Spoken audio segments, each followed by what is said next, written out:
Friends, आज हम लोग एक डबल कटोरी ब्लाउज की कटिंग देखेंगे। मेजरमेंट आपके स्क्रीन पर है। 36 इंच चेस्ट है, 31 कमर और 14.5 की लंबाई है। बाकी मेजरमेंट सारे नॉर्मल है। ब्लाउज से लिया गया नाप है, इसलिए शोल्डर इसमें कम दिखाया गया है। अभी हम क्या करेंगे, दो पेपर्स लेंगे जिसमें हम सामने पल्ला पीछे पल्ला एक साथ कटिंग कर सकते हैं, या फिर चाहे तो अलग अलग भी कटिंग कर सकते हैं। वो डिपेंड करेगा कि आप कैसा करना चाहते हैं। ठीक है। लंबाई में 1 इंच का मार्जिन लेंगे। 14.5 चाहिए तो 15.5 का निशान लेकर के पहले सीधा मिला लेंगे। आज इस वीडियो में हम शोल्डर का स्लोप जो है वो आर्म होल की साइड देखेंगे। इसके लिए सबसे पहले शोल्डर का मेजरमेंट, जितना आपका ब्लाउज पर पुराने ब्लाउज के नाप पर शोल्डर है उसमें 1 इंच मार्जिन देना है और उसके बाद हाफ करना है। ठीक है। जैसे 10 है तो 11 करने के बाद 5.5 हमने कर लिया। फिर गला खोल लेना है, जितना आपको खोलना है 2.25 2.5, उससे ज़्यादा नहीं जाएंगे। हाफ इंच आर्म होल की तरफ स्लोप दे देंगे और उसके बाद आर्म होल के लिए एक सीधा निशान 5.5 इंच का लिया है। ये 5.5 इंच जरूरी नहीं है कि हमेशा लेंगे, आपको आर्म होल गोलाई कितनी चाहिए उसके ऊपर डिपेंड करती है। फिर चेस्ट का चौथा हिस्सा और 1.5 इंच का सिलाई मार्जिन। बॉडी से मेजरमेंट होता तो लूजिंग देते, लेकिन यहाँ पर कोई लूजिंग की आवश्यकता नहीं। कमर का चौथा हिस्सा 1 इंच का डॉट और यहाँ पर भी 1.5 इंच का सिलाई मार्जिन। तो इस प्रकार से निशानों को मिला लेंगे। 36 चेस्ट और 31 कमर। उसके बाद जो आर्म होल का जो निशान है उसको भी हल्का सा इस प्रकार से स्लोप दे देंगे। ठीक है। अब क्या करेंगे, यहाँ पर 1 इंच की दूरी से पहली गोलाई, 1.25 इंच या 2 इंच की दूरी से जो है वो दूसरी गोलाई देनी। ये इस तरीके से ये आपका आर्म होल शेप बनता है।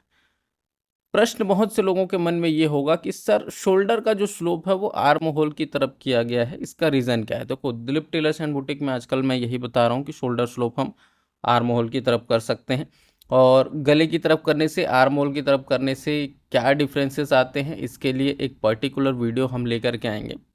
देखो, अक्सर कुछ कुछ चीज़ें होती हैं जो हमें ध्यान देनी चाहिए, हम ध्यान नहीं दे पाते हैं। इन टॉपिक्स को लेकर के मैं एक सेपरेट वीडियो लेकर के आऊँगा, जिसमें आपको विस्तार पूर्वक बताया जाएगा कि किस तरीके से क्या क्या चीज़ें जो हैं वो हमको ध्यान रखनी चाहिए, जिसको हम नज़रअंदाज कर देते हैं और उसके चक्कर में हमारे ब्लाउज़ की जो फिटिंग्स हैं वो गड़बड़ा जाती हैं। तो अभी ये पीछे पल्ला रेडी है, हम इसकी कटिंग कर लेते हैं कंप्लीट। अगर आप लोग रेडी पेपर कटिंग्स मंगाना चाहते हैं बिल्कुल एडवांस तरीके से कटे हुए, जिसमें फिटिंग की 100% गारंटी है, कैश ऑन डिलीवरी है, साथ में आपको अभी by one get one free offer चल रहा है, बुक भी साथ में फ्री मिल रहा है, तो डिस्प्ले पे हमारा व्हाट्सअप नंबर चल रहा है, आप लोग फटाफट से कांटेक्ट करें और अपना ऑर्डर तुरंत बुक करें। बहुत ही सीमित समय के लिए इस तरह के जो ऑफर्स हैं वो रहते हैं, तो देर ना करें, डिस्प्ले पे नंबर चल रहा है। देखो, दो पेपर्स हमने लिए थे जिसमें ये पीछे का पल्ला हमारा बिल्कुल रेडी कट करके आ गया है। अब इसमें ये इस तरीके से गला कट जाएगा पीछे का। ठीक है।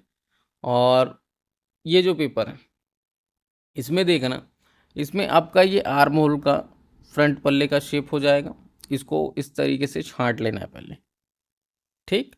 अब हम क्या करेंगे, यहाँ पर फ्रंट पल्ले के हिसाब से कुछ काम करना है। जैसे गला है, सामने पल्ले के हिसाब से आपको करना पड़ेगा, तो 7 इंच का गला रखना है। 7 इंच का रख लेंगे। बहुत से लोग बोलते हैं कि सर 7 इंच ज़्यादा हो जाता है, 6.5 का रख लिया करो, 6 का रख लिया करो, वो आपके ऊपर डिपेंड करता है। ये इस तरीके का एक गले का शेप हम यहाँ पर दे देते हैं। यहाँ पर आप राउंड गला भी दे सकते हैं अपने हिसाब से। अब आ जाते हैं डॉट के पॉइंट पर। 10.5 है तो 10.5 का मार्क कर लेंगे। ठीक। उसके बाद बेल्ट की चौड़ाई कितनी रखनी है, मान लो जैसे 2.5 इंच रखनी है। बहुत से लोग जो है ज़्यादा चौड़ा बेल्ट पसंद नहीं करते हैं और करना भी नहीं चाहिए। क्यों? क्योंकि बेल्ट जितना ज़्यादा हम चौड़ा रखते हैं फिर वो कटोरी जो है वो ऊपर चढ़ जाती है, बॉडी पर फिटिंग ठीक से नहीं आ पाती। कटोरी का साइज़ जैसे 5 इंच की लेनी तो 5 इंच, 5.5 की लेनी तो 5.5 इंच, 5.25 है तो 5.25 इंच अपने हिसाब से ले लेंगे। और उसके बाद ये इस प्रकार से शेप दे देंगे हल्का सा राउंड करके। ठीक है। इतना करने के बाद यहाँ पर ये जो बेल्ट का शेप है इसको हल्का सा 1 इंच तक के उठाया जा सकता है बेल्ट का राउंड शेप देने के लिए। और फिर कटोरी का सेंटर ले लेना है। जैसे 5.5 की कटोरी तो 3.25 सेंटर होगा। डॉट का जो पॉइंट आपका आ रहा है वहाँ तक आपका ये निशान इस तरीके से सीधा आगे बढ़ जाएगा। अब उसके बाद क्या करना है, इसको कटिंग कर लेना है। तो इसमें आपका गला कट जाएगा, कटोरी अलग से कट करके बाहर हो जाएगी और क्रॉस पट्टी आपको रेडी मिलेगा। कटोरी को मार्जिन दे करके बढ़ाना है। इसके लिए हम क्या करेंगे, एक दूसरे पेपर पर कटोरी को एज इट इज छाप लेंगे जिसमें हमें मार्जिन देते बने। और अब उसके बाद यहाँ से 3 इंच नीचे यहाँ से 1.25 इंच दोनों साइड मार्जिन, और यहाँ पर हाफ इंच का मार्जिन। ठीक है, ये देखिए दोनों साइड हाफ इंच का मार्जिन गले के नोक पर। और जो नीचे हमने मार्जिन दिया है 1.25 इंच और सेंटर से 3 इंच, वो पफ क्रिएशन प्लस सिलाई मार्जिन है।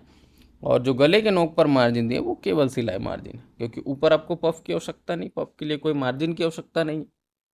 तो ये इस प्रकार से कंप्लीट आपको ये जो कटोरी है इसकी कटिंग कर लेनी। ठीक है, अब इसके बाद यहाँ पर देखिए सेंटर का कट लगाएंगे फोल्ड करके, और कितना लेंगे, जितना आपका कटोरी उसका आधा, 5.5 है तो 2.25। ठीक, ये इस प्रकार से कट लगा देंगे। अब उसके बाद जो है यहाँ पर ये जो बेल्ट है इसको एक बार रख करके देख लेंगे, हल्का फुल्का मिलाने की आवश्यकता पड़ती है तो उसको मिला देंगे ऐसे। बस इतना सा काम है, ये आपका कटोरी रेडी है। लेकिन अभी कौन सी कटोरी बनी, सिंगल कटोरी बनी। अब सिंगल कटोरी से डबल कटोरी कन्वर्ट कैसे करते हैं वो चीज़ मैं आप लोगों को समझा रहा हूँ। तो देखिए ये हमने क्या किया, फिर से एक बार छाप लिए दूसरे पेपर पे, कॉपी कर दिए हैं पूरा। कॉपी करने के बाद इस निशान को कितना डाउन लेकर के आएंगे, यहाँ से डाउन लेकर के आएंगे 1.25 इंच, ध्यान दीजिएगा। यहाँ से भी सेम 1.25 इंच, और यहाँ से 1.25 इंच। ठीक है, तीनों निशानों को इस प्रकार से पहले मिला लेना। तो ये आपका जो कटोरी है वो फाइनल शेप आ जाएगा। इसको रख करके भी इस तरीके से मिलाया जा सकता है, जिससे आपका बेल्ट का शेप वगैरह बराबर बैठेगा। अब ये वाली जो आपकी कटोरी है जिसमें ये डॉट का पॉइंट है, ध्यान देना, यहाँ पर ये इस प्रकार से कट लगा देंगे अगल बगल में क्रीज डाल के। अब ये जो हमने क्रीज डाला है यहाँ पर देखिए ये मार्क कर दिए।